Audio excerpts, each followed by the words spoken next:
Today on Twin Cam, more E46 work, because as this is currently my only working car, I think it's worth putting a little bit of time into making this fella as good as he can possibly be. So we have some little goodies, and more importantly, we have a BMW that's actually clean. Britain appears to have furnished us very nicely with some decent weather over the past week or so. It hasn't really rained. It's been quite cold, but it's not rained. And so fortunately, I now have a clean E46 and it looks spectacular. This colour, I love it more every day. It just looks brilliant. Still not polished it, still not done anything like that, and that's not what we're going to be doing today. I've just noticed someone's gone through the paint on the side of the bonnet there while polishing it. Beautiful. These are the things you find on a car with 94,000 miles that's 21 years old, but there you go. So today we're just going to be going over a few things that are niggly little issues that can very easily be solved in just half an hour's worth of tinkering. So we're going to start with what's in this bag. And what this bag refers to are the wheels. Now these, I can't quite remember now, I think these are style 32s. I said what kind of style they were in my reveal video of the car, but I can't quite remember now. These aren't perfectly clean. Again, it's been so cold that I've not really gone round the car and gone over it properly, but I think these look really great. Oh, the tyres are rubbish as well. Loads of tread, but they're not a great tyre. But anyway, I think the wheels look brilliant, and they have apparently been refurbished, although not perfectly, but they're in good condition nonetheless. What annoys me about them are the centre caps, because, I mean, look at the state of them. They've been chewed up a million times, and however many times people have... Oh, there you go. That one's just come straight out. However many times someone has thrown a screwdriver at that, I don't know. I don't quite understand why either, why you'd need to, but there you go. They are for the bin, because in my lovely bag, I have some new centre caps. The thing about these is that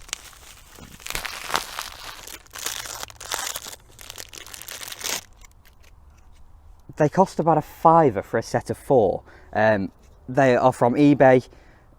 They should be cheap knockoff, but they do actually say BMW on the back, so I don't know whether someone has literally taken a pattern of a real one and then made their own fake ones, or this is actually a real one and they're just that cheap. But they're just plastic little centre caps, and once I take the plastic coating off the front of it, they'll look much, much better. So I suppose,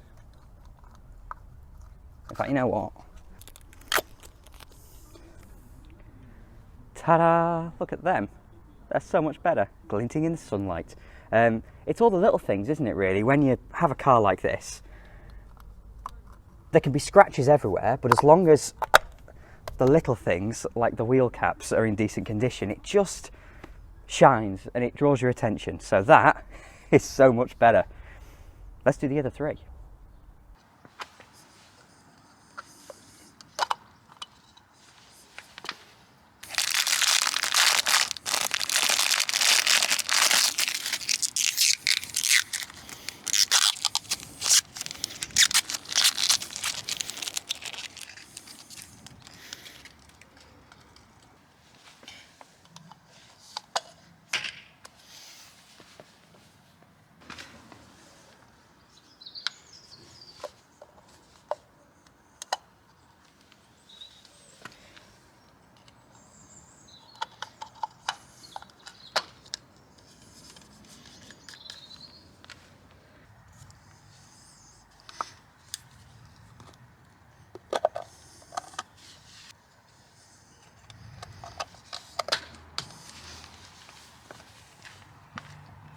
Well, that was mercifully quick and painless, and it makes such an improvement doing little tiny things like that. What I have noticed is that those new centre caps are not the same design as the original. They have a different kind of ribbing on the back to strengthen them, and the front face, the edge of the front face, has a slightly different design. BMW used this same size cap for years, so if they are proper BMW ones, then they're probably just a revised design, but they're probably not genuine BMW ones. But as I mentioned the bodywork in the introduction, and that little bit of paint along the side of the bonnet that's been rubbed off when someone's polished it, I just want to say that the rest of the car is pretty good bodywork wise. There is a tiny little bit of rust on the passenger side wheel arch, rear wheel arch, but apart from that, for an E46 it's virtually rust free. There are a few little chips and stuff here and there, a few scratches. The rear bumper has a couple of scratches on it below the boot lid, but that's all kind of to be expected. What's also to be expected of a 20-year-old car are electrical components and plastics that aren't particularly good at doing their function anymore. So one of the weaknesses of the E46 is the electric windows, because the regulators use a lot of plastic componentry. The plastic goes brittle over time, it snaps, and you lose your electric window function. Now, a couple of the two front windows actually on this car when I got it were not great. I'm a little bit afraid of using the electric windows in this car, but that's okay because it's winter, and I planned that during the spring I would fix them all. I'd put new regulators in all four windows and we'd be golden. However, this window decided it didn't want to play ball with the idea of waiting a few months, and I was in a drive-through one night. I accidentally opened the rear window rather than the front window, and then when I tried to put it up, it made a horrendous plastic cracking noise. The window stopped where it was and was free to travel up and down.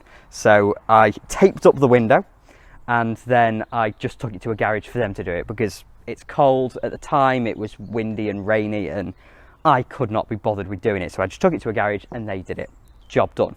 However, you can still see there are some marks from all the tape around the window, so we'll be fixing that at some point because, you know, we need to get some kind of sticky stuff remover to get all this off the window frame and stuff, and that's a bit annoying, but oh well, there we are. Another problem I've had is that the driver's side front brake caliper, so that's the offside front brake caliper, started binding. When I say it started binding, what I actually mean is it started being permanently on, because it genuinely felt like you had your foot on the brake pedal. It wasn't just a light binding, but you drive the car 2 miles down the road and the brake caliper would virtually be on fire. So again, time of year, I took it to a garage, they put a new caliper on it, they gave it a new set of front discs because it badly needed new discs at the front, and they gave it new pads as well. The pads apparently were changed by the guy I bought it off. Considering the fact that the discs were knackered suggests that the pads probably weren't changed, although I've not seen the pads, because anyone worth their salt would have seen that the discs were knackered and it needed new discs. But anyway, it's all done now and the car is driving spectacularly. It's just such a nice car to drive, and that's why I just want to give it a few little bits of love, because it doesn't need much. There's a little bit of a knock from the rear suspension. Well, when I say a knock, a very, very, very slight thump when the rear axle takes up the torque when you're setting off, but it's only under very certain loads and it's very faint. I didn't notice it for quite a long time, and then I very slowly realised that there had always been a little clunk there. But so that will be sorted on the rear axle at some point, when I can get a mechanic who knows what they're doing to just have a look around it and see what they can find. But the engine, that M54 straight six, is just, it's a peach. It's so nice. It's quick, it's relatively economical. I've been getting 35 to 40 mpg out of this thing, which is not bad. And it's not as if I do loads of motorway miles. I don't even have a commute. A lot of my driving is just bobbing about the place, and if I go and do a video, then I'll go and travel a bit. But I'm really impressed with the efficiency of this car considering what it is, and I'm just having an absolute ball with it. It's just a nice car. It's not particularly fun, and I will do a full review video on this car, you know, at some point soon. It's not a fun car. I don't see why people would buy one of these and take it on a back road and have fun. It's too quick. It's just too quick to have that kind of fun. You've got to be pushing the car so far in order to feel on the limit that you're way over speed limits and it's dangerous for the people on the road, so I never would. The Metros are far better for doing that, but as a tool, you know, as an oral experience, the straight six is brilliant. It's comfy, it's efficient, it looks great, the interior's great, the quality's there. I'm dead happy. So that's the only external thing we're going to be doing today, those wheel centre caps. So we've got two more things I want to address, and they're pretty minor. Starting with the most minor of them, we have a bulb out. It's so minor, in fact, it's not even one of the rear lamp clusters, because on an E46 there are two boot lamps. When I bought the car I didn't realise this, because what's the point in having two boot lamps? One more than suffices. one of them is on this side behind this rear lamp cluster. You can probably see it reflected on my hand, and the other is in the same place on the other side, but I didn't even realise it was there because it's broken. Despite the fact we don't need to, I'm going to be taking the entire panel out of this panel here behind the lamp where you access all the bulbs, including the boot lamp ones, because if I didn't, you wouldn't be able to see it, and second of all, I want to get the creepy crawlies out, so.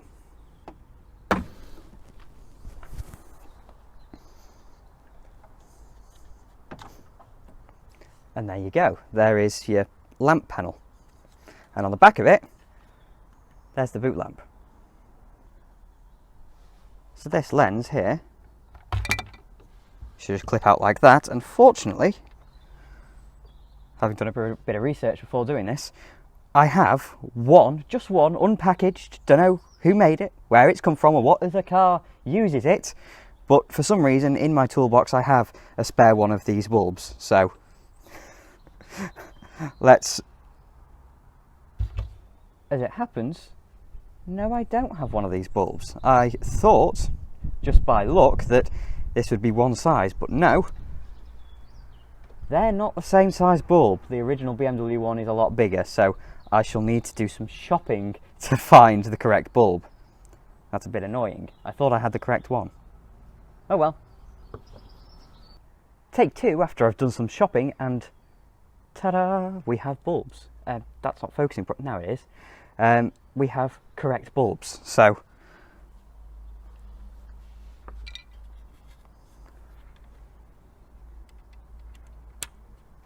and if we plug it in, there we go. Very good. So I'll put the lens back on this, and there we go. We have a fixed boot lamp. This is only the most entertaining automotive content on this channel. Not at all routine, mundane and boring. So, final thing, there's an airbag light on. Now, I mentioned this in the reveal video and a few people said in the comments that it was probably just reset by the guy you bought it off.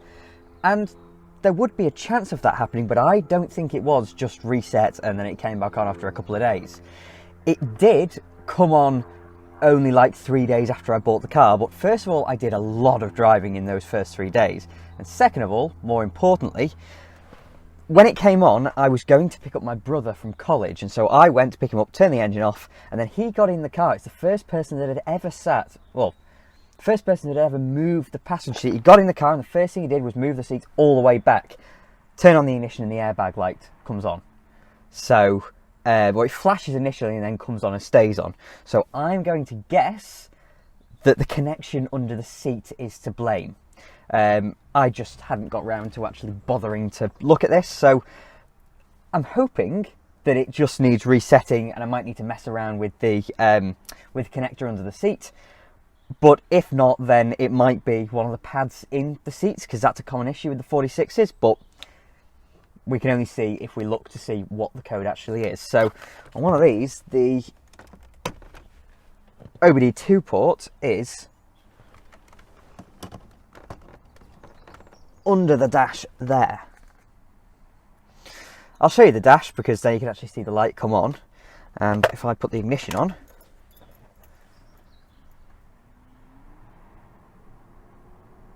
reading, again I'll show you the code reader when it actually comes on. Well, weirdly, unlike any other car I've ever used this cheap scanner on that we've had for years sat in the garage, from when my dad had an E90 BMW that consistently brought up engine management lights. I can't actually remember why. There must have been something wrong, but he reset it and it was fine. So, but yeah, it's showing no codes, and it asked, you know, there's the option to erase, so I've erased the code. Let's start the engine and see whether it, let's turn it off actually, turn it back on.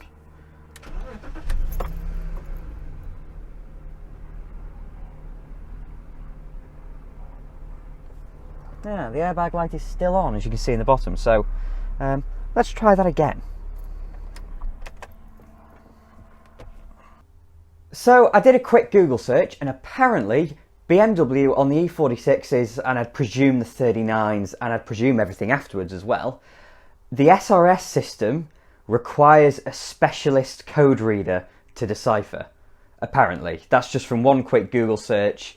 So that would suggest why it's showing no codes. So that is massively annoying, and it's made me reevaluate my entire decision making around modern cars, because why bother with a car with a supplementary restraint system that just throws codes up and then is a disaster? So I'll need to get that sorted from someone who has a code reader.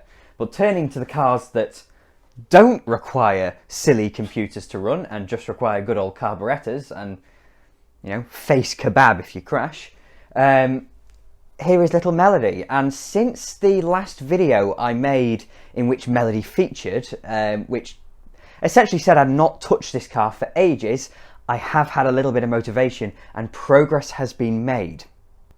The clutch cover is back on the end. Underneath it is a flywheel and a clutch and a pressure plate. That's all done and bolted up, and we're good to go now. All we actually need to do is to locate this engine mount on the end, which is attached to the clutch cover, which is why I hadn't done it before. So I need to put that engine mount on and then plumb everything in, and then the car should start. But that's just a reverse of the removal procedure. This is the easy bit we're getting to now, so I'm very, very happy with how Melody is eventually coming along. The reason I haven't started plumbing everything in yet is because somehow I'm missing 2 bolts. Now, the usual thing with doing something to a car is that you put it all back together and then you have bolts left over at the end. Question where they're from and then put them to the side. Don't worry about them and drive the car anyway. But in this case, I'm missing 2. So I'm missing one from the end of the clutch cover and one that holds the engine mount on. I've no idea where they've gone, because I don't just throw bolts around the place. I always like to put the bolts back in where they've come from. So I have no idea where they've got to, but I have 2 bolts on the way from a friend. He needs to go out and buy loads of bolts for his MG Metro, so he's got me 2 bolts and they're on the way in the post now. So as soon as they arrive, I'll be cracking on putting those 2 extra bolts in, and then everything will go out together and hopefully Melody will run and work. And the reason I bring this update to you now is because I've had some correspondence. Melody, all being well and good, will be at the NEC in March. So here's to hoping that the car works. If it works, we'll be at the NEC. If it doesn't, we won't. But before then, I obviously need to get it all back together, make sure it actually works enough to drive it down to Birmingham, and also I need to get the car an MOT, because while it does have a valid MOT at the moment, that will have run out by the time the NEC happens. So let's hope we don't have a calamity like we did at the same show last year, where the wheel bearing in the MOT caused us not to go. This year, Melody will make the ball. I'm certain of it. So there we are. There's a little update on this little car as well, and everything else is just ready to go. There are so many extra things that you've not seen yet that I've done to this car. So I think I might have mentioned now, it's got an MG interior and a Maniflow exhaust. I put a new head unit in it that my Patreon supporters will have already seen by now, because I recorded that video in like August, and I just edited it up this week and thought, you know what, Patreon supporters, you can have this months in advance of when it will actually go out to the public. So everything is going well with this little car. We're getting there. Before the NEC, I also want to paint the bumpers because they look rubbish. The car still has bits of rust over it, but it's fine. And in fact, I'll show you 2 more little things. First of all, and least importantly, well, neither are important, but you know, they're fun. I have a rev counter cluster for Melody. So when I can be bothered, after she works again, I'll run a wire from the coil to the clocks, and then I'll put these clocks in and we will have a rev counter in Melody. So that's a nice extra thing we're going to have.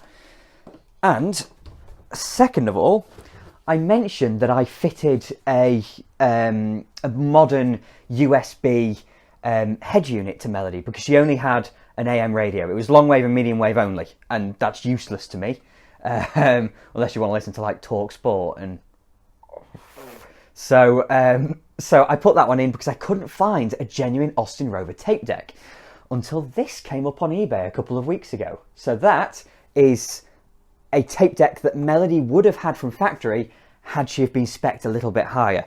I have no idea whether this works or not. It was very cheap. I was the only bidder on it, and the person selling it said they have no idea whether it works or not, which usually means they tested it and it's broken.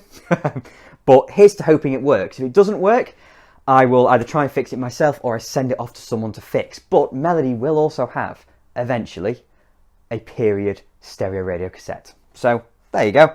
After a totally disappointing BMW video, after I fixed two of the most minor issues in the world, and then failed to mess around with the airbag, I thought I owed you a bit more. So here's some Melody action. So if somehow you enjoyed this video, if somehow you weren't incredibly bored by it all, then please do click like and subscribe to TwinCam as well. I'm forever indebted to my wonderful Patreon supporters, as I've already mentioned them. So if you'd like to support me that way, then please do follow the link in the description. I'll just also say that as soon as this car works, Melvin is coming in here and he is being stripped down completely. So there are loads of videos coming on that car as well, once I get this one back on the road. So as is a massive cliche and a stereotype of people who like to put black wheels on their Honda Civic, big things are coming soon. But yeah, I will have more videos coming along soon, even if they're not very exciting.